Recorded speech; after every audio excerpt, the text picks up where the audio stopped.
Elenos laimėti medaliai žvanga palatoje, kol tarsi sulėtintame filme laša chemoterapijos vaistai. Elena netgi pati yra sakiusi, kad mano didžiausias medalis bus šitos ligos įveikimo medalis.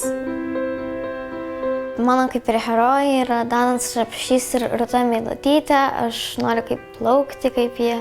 Visada reikia iki galo kovoti, bet aišku, būna ir tokių dienų, kai nelabai pasiseka. Dienos, kai nepasiseka, atminty išlieka ilgai. Tokia diena išaušo, kai Elenai sukako vos 12. Ewingo sarkoma, piktybinis kaulų navikas. Tokią diagnozę išgirdo Elenos šeima.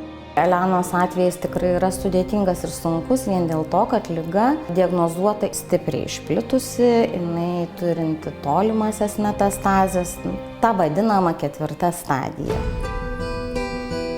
Chemoterapija – sudėtinga operacija, kurios metu pašalinti 3 šonkauliai pilnai, 1 iš dalies.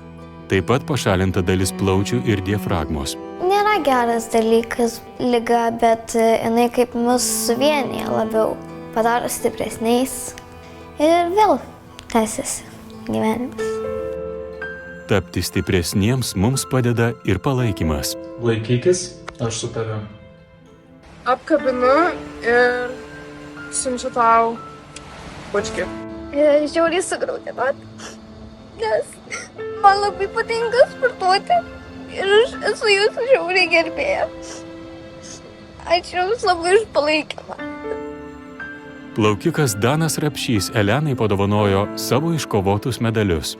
O šiandien galima nors trumpam palikti ligoninę ir keliauti į taip pasiilgtą vietą, kur laukia dar viena staigmena.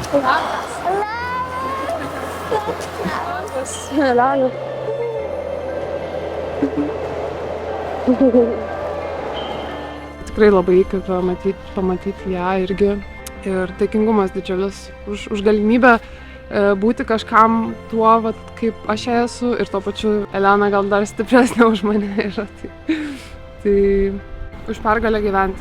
Už pergalę gyventi, už medalius, kurie visada primins, kad kovoti turime visi kartu.